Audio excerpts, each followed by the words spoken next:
but they will lose possession of it there. Dumped in, and Prokop is there with Pascucci. It's actually Pascucci that'll get there. Looked like Prokop would get there first. There's a big save right out of the gates. Kicked out by Keppel into the offensive zone, but not able to split the D. Connor Brown decides at that point best to just head off for a change. It's turned over. A great toe pick, and then the goaltender Keppel with a poke check in on the breadbasket of Keppel is Geary's effort. Dumped in deep by Truman, and it will not go for icing because the Buccaneers get there from one knee. A drive, a glove save, and that will stop action.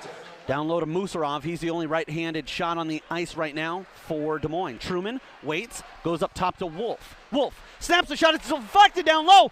A scramble, and nobody can come up with it cleanly. It's still there. Finally covered up. They'll slip that around, but Waterloo will come away with it. Up to the blue line, to the red line, across, and they find a man cutting in, and a blocker save made by the netminder. That's exactly how Keppel makes another save, kicked out by the leg pad. Only played 20 minutes of action, made 6 saves on 7 shots on goal, and allowed 1 for an .857 save percentage. Wolf is pressured, and there's a shoulder save made by the netminder, and then Wolf redeems himself by the netminder Keppel, and both myself and I could hear the Waterloo broadcaster yelling, "Yell too many men." But the Buccaneers catch a huge break there. They try the Michigan wraparound goal, and Keppel comes up with a save.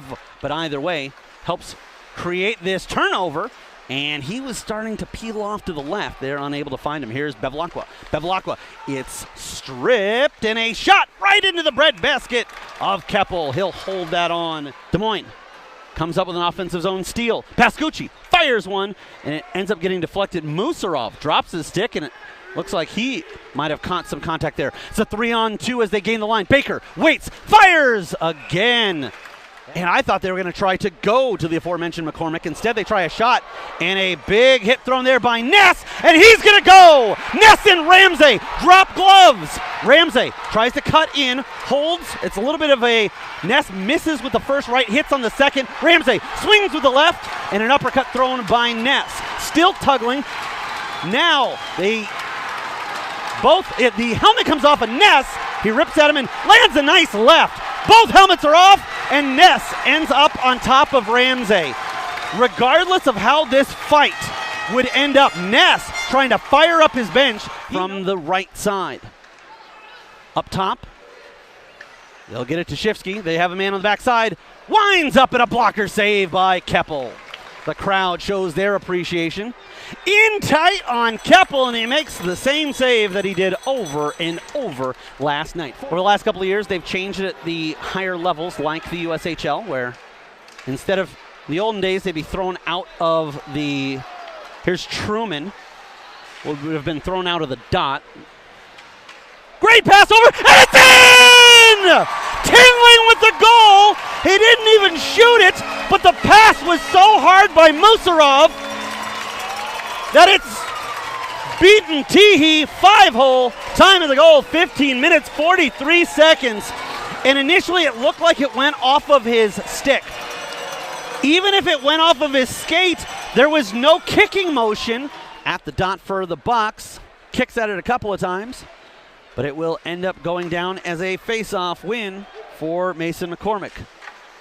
And a stick save. And then a shot that Keppel makes the stop and covers up. There to make the play and keep Waterloo's effort at bay. They found a man that would cut through the backside, and unable to hold on to it was Connor Brown. There's a great shot in the slot, and it hits off the post. They'll float it, and it's tapped down by Rubin, and it's played on to Bartle. Bartle cuts over to the left, fires, it leaves a rebound. They can't get to it. Rubin with a drive, and it is blocked. For a moment, I thought that was a forward back checking. It's turned over. Here comes Truman, fires, and the netminder had it rolling off his right arm, and he deposits it into his glove.